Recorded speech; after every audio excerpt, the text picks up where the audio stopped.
They called the Sherman a death trap. Rhymes with German, they joked. Sherman, German, burn. We tried to laugh about it. Nobody was laughing when the hatches were closed and you could smell the fuel and the ammunition and the fear all mixed together in that steel coffin.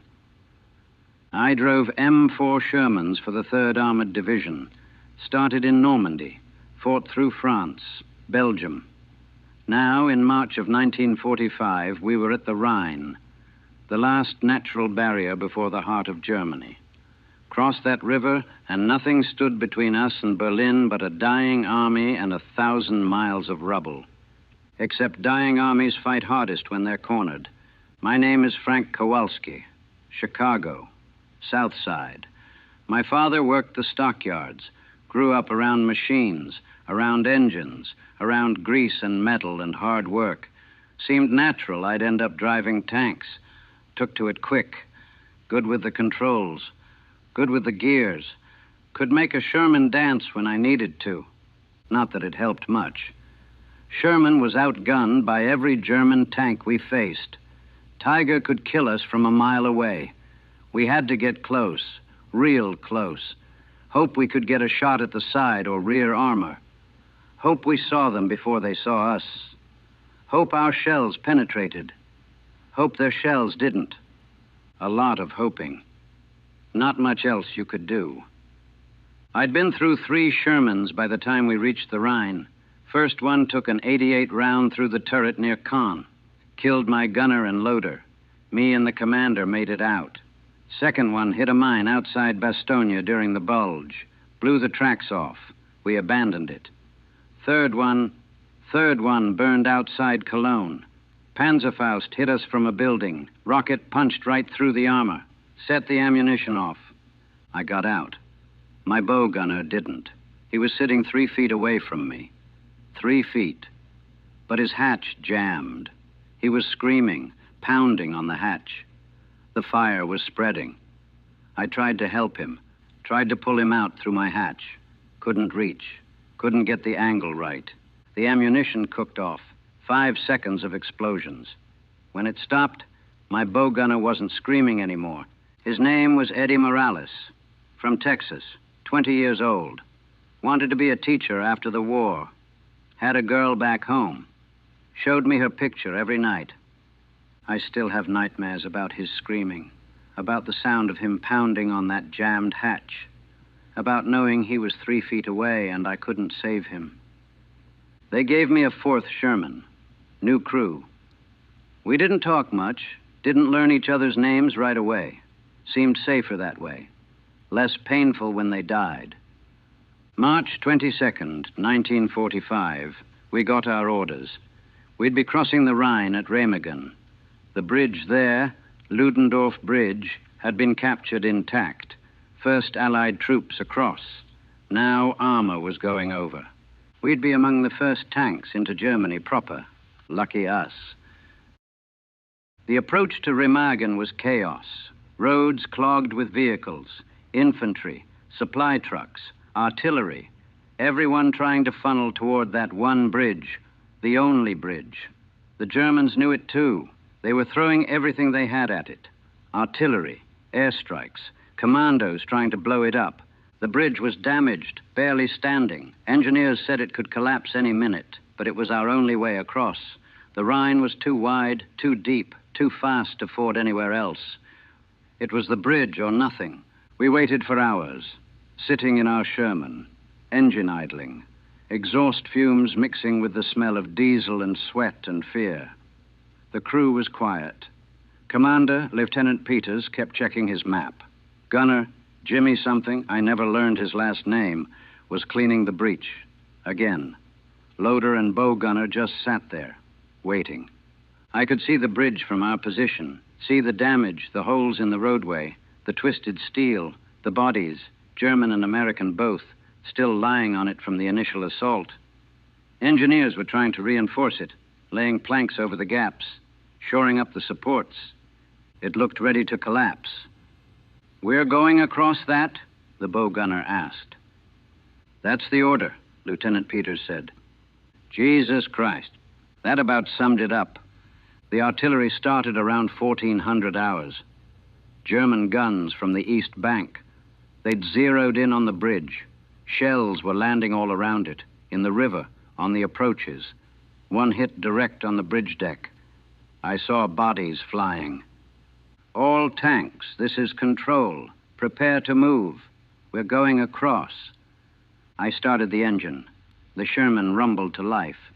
500 horsepower radial engine. Loud. Hot. The whole tank vibrated. I could feel it in my bones, in my teeth. "Driver, move out," Lieutenant Peters ordered. I put it in gear, started rolling, following the tank ahead of us. Part of a column. Maybe 20 Shermans, all heading toward that damaged bridge, toward the river, toward Germany.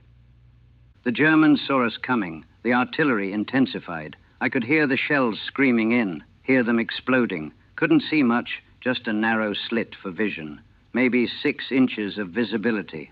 Everything else was steel, armor, protection that wasn't enough to stop a Tiger round, but was thick enough to make you feel trapped. We reached the bridge, started across. The tank ahead of us was maybe 30 feet ahead. The planks the engineers had laid down groaned under our weight. 30 tons of steel rolling across damaged bridge supports over a fast-flowing river. I could hear the metal creaking, feel the bridge swaying. Or maybe that was just my imagination. My hands were shaking on the controls. Sweat was pouring down my face. The temperature inside the tank was over 100 degrees. The engine heat, the stress, the fear. A shell landed to our left. Water geysered up, splashed against the side of the tank. Another shell hit the bridge deck ahead. The tank in front of us swerved, nearly went over the edge, recovered, kept going. "Keep moving," Lieutenant Peters said. "Don't stop. Whatever you do, don't stop." I didn't stop, just kept the accelerator down, kept following the tank ahead, praying the bridge would hold, praying we'd make it across, praying we wouldn't end up in the Rhine, trapped inside 30 tons of sinking steel. We made it across, barely. The bridge was shaking so bad I thought it would collapse underneath us, but we made it. East bank of the Rhine, German soil, the first American armor in Germany proper. No time to celebrate. The Germans were waiting for us. We pushed inland, following the infantry, providing support. The Germans were falling back, but they were making us pay for every yard. Panzerfausts, mines, hidden anti-tank guns. Every building could hide a threat. Every corner could be death. The worst part about driving a tank isn't the enemy. It's the not seeing. You've got maybe 6 inches of visibility through a periscope. Everything else is blind. You're steering 30 tons of steel through hostile territory and you can barely see where you're going. You rely on the commander, on his directions, on his eyes, and you pray he sees the threat before it sees you. "Driver, halt." I stopped, shifted to neutral, engine idling. "There's a Tiger. 300 yards, 11 o'clock. My blood went cold. Tiger, the German heavy tank, 88 millimeter gun, thick armor, could kill a Sherman from a mile away. We could barely scratch it head on. Our only chance was to flank it, get a side shot, or run. "Gunner, target tank, 300 yards. I see it. Wait for my order." We sat there, engine running, waiting. I could hear my own heartbeat, could hear the bow gunner breathing, fast, shallow, panicked. The Tiger turned, started tracking toward us. Its turret was rotating, that big 88 millimeter gun coming to bear. "He sees us," the gunner said. "He's got us." "Fire!" Lieutenant Peters shouted. Our 75 millimeter gun fired. The tank rocked back. The shell hit the Tiger, bounced off, did nothing. Might as well have thrown rocks at it. The Tiger fired back. I saw the muzzle flash, didn't hear the round coming. It travels faster than sound. The round hit us, punched through the front armor, right where the bow gunner was sitting. The sound. Jesus Christ, the sound. Metal tearing, the bow gunners screaming, then not screaming, then just ringing in my ears. Back up, Lieutenant Peters was shouting. I threw it in reverse, gunned the engine. We lurched backward. Another round from the Tiger. Missed. Hit the ground where we'd been a second ago. Get us out of here. I was trying. The Sherman wasn't built for speed. 30 miles per hour maximum. Felt like we were crawling. The Tiger was reloading. 6 seconds. That's how long it took. 6 seconds, and it would fire again, and we'd be dead. I got us behind a building, out of line of sight. Stopped, shifted to neutral. My hands wouldn't stop shaking. Bow gunner's dead, the loader said. Voice flat, emotionless. I looked over. The bow gunner's position was just gone. The round had come through right where he'd been sitting. There wasn't much left. Just blood and pieces, and the smell of burning metal. I'd been sitting 3 feet away. Again.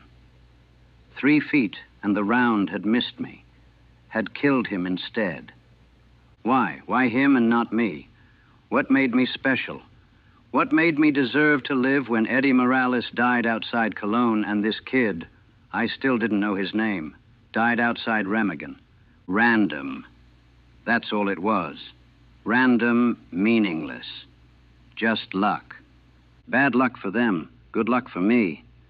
I wanted to vomit, wanted to cry, wanted to climb out of that tank and run. Just run. Away from the war, away from the killing, away from the death. But I didn't. I stayed in my seat, hands on the controls, waiting for the next order, because that's what you do. We got a replacement bow gunner that evening. Kid from Iowa, fresh-faced, eager. I didn't learn his name, didn't want to know it. He'd be dead soon anyway. They always were. The push into Germany continued, town after town, village after village. The Germans fought for every building, every street. Civilians were still there. Old men, women, children, caught between us and their own army. Sometimes they'd wave white flags. Sometimes the Wehrmacht would shoot them for it. We saw things in those German towns that I can't talk about, things the war had done, things the Germans had done, things we did. The line between soldier and something else, it gets blurry, real blurry.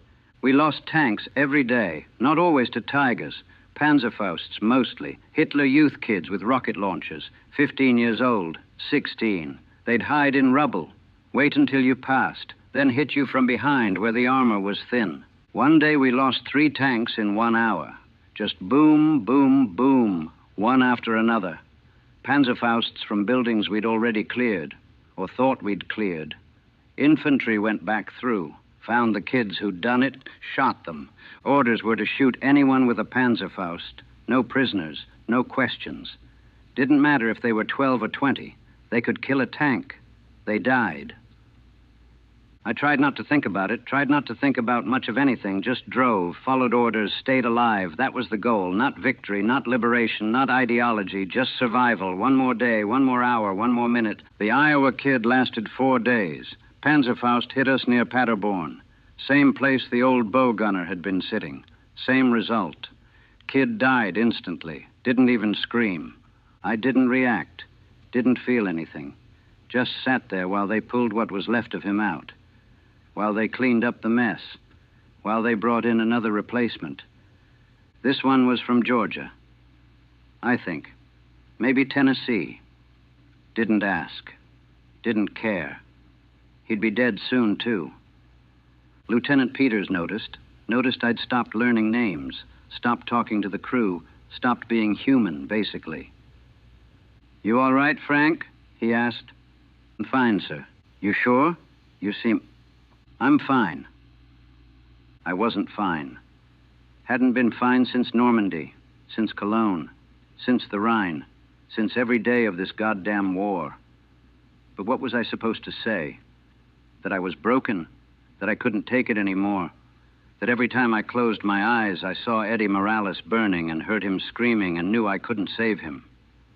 They'd just replace me, bring in another driver, send me to the rear. to some hospital, to some doctor who'd ask me questions I couldn't answer and give me pills that wouldn't help. So I stayed, kept driving, kept watching crew members die, kept surviving, because that's what I was good at. Not fighting, not killing, just surviving while everyone around me died. Lucky me. My breaking point came in April. We were outside some town whose name I can't remember. They all blurred together by then. Just more rubble, more resistance, more death. We'd been ordered to support an infantry assault, clear out some German positions on a hill. Standard operation. We'd done it 100 times. Should have been routine. The Germans were dug in good. Park guns, anti-tank weapons. They opened up on us before we could even see them. First round took out the tank on our left. Direct hit. Ammunition exploded. The whole tank just disintegrated. Crew never had a chance. Second round hit the tank on our right, penetrated the turret, started a fire. I saw the crew bail out. 3 of them made it. The commander and gunner didn't. We were in the middle, exposed. The packed gun was tracking toward us. Driver evasive! Move, move, move! I tried, threw the Sherman into gear, started weaving, trying to make us a harder target. But the Sherman's not agile, not fast, just a big metal box that's easy to hit. The round came. I saw the flash, felt the impact. The tank shuddered. Metal screamed. But we weren't dead. The round had hit, penetrated. But somehow, it hadn't hit anything critical. Hadn't hit the ammunition, hadn't hit the fuel, just punched through and out the other side. We're hit, but we're still moving, Lieutenant Peters shouted. Keep going. Get us out of here. I gunned it, full throttle. The Sherman lurched forward, smoke pouring from the hole in our armor. The crew was shouting, checking for damage, checking if anyone was hit. Nobody was hit. The round had gone through the turret basket, between the gunner and the loader, 6 inches either way, and one of them would be dead. But it had missed. Pure luck. Again. We made it to cover, behind a building, safe. For now. I sat there, hands on the controls, not moving, not breathing, just sitting. Frank, Lieutenant Peters called down. You okay? I wasn't okay. I was shaking. Couldn't stop. Couldn't control it. My whole body was trembling. My vision was blurring. I couldn't breathe. Couldn't think. Frank! I climbed out of the driver's seat, up through the hatch, out into the open air, fell to the ground, curled up, shaking, gasping, crying. I'd made it across the Rhine, made it through the Tiger, made it through the Panzerfausts, made it through everything the German army had thrown at us. And now, outside some nameless town, I'd finally broken. Lieutenant Peters climbed down, sat next to me, didn't say anything, just sat there while I fell apart. Eventually, I stopped shaking, stopped crying, just sat there, empty, hollow.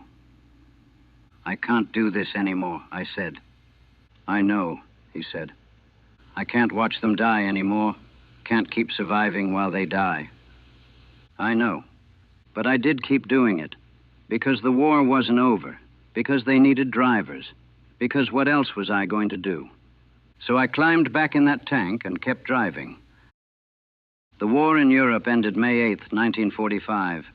We were in Czechoslovakia by then, accepting German surrenders, collecting prisoners, victory, liberation, the whole 9 yards.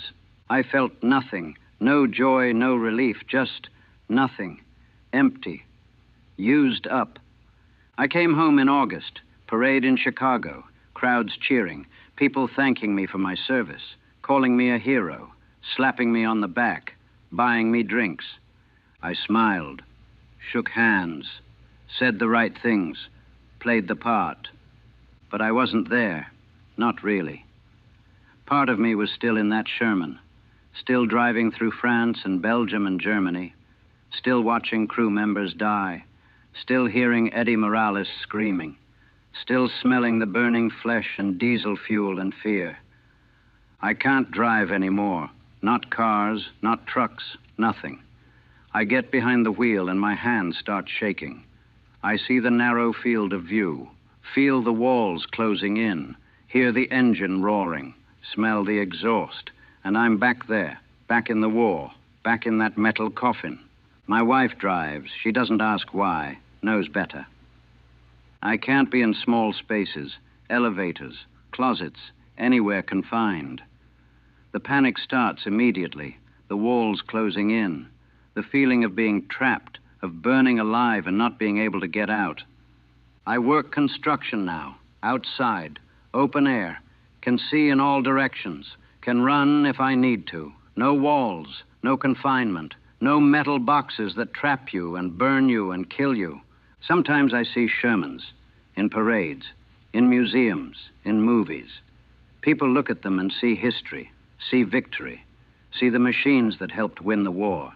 I see coffins, I see death traps, I see the place where Eddie Morales died and 3 bow gunners whose names I never learned died, and where I should have died but didn't because luck is random and meaningless and cruel. My son asked me once what it was like, driving a tank in the war. He'd seen a movie, thought it looked exciting, adventurous, cool. I couldn't answer him, couldn't find the words. How do you explain what it's like to be trapped in a metal box while people try to kill you? How do you describe watching your crew die? How do you convey the claustrophobia, the heat, the smell, the terror? You can't. So I didn't. Just told him it was a long time ago. Changed the subject. Let him keep his illusions. Better that than the truth. The truth that tanks aren't adventure, aren't glory. They're just mobile coffins that sometimes let you survive long enough to watch everyone around you die. I crossed the Rhine on March 22nd, 1945. First American armor into Germany. Historic moment. Turning point in the war. Victory within sight. I drove through Germany for 6 weeks. Survived when I shouldn't have. Made it home when others didn't. But I never left that Sherman. Never escaped. Never got free. I'm still in there. Still driving. Still trapped. Still waiting to die like I should have 1,000 times before. I crossed the Rhine, but I never came home. None of us did.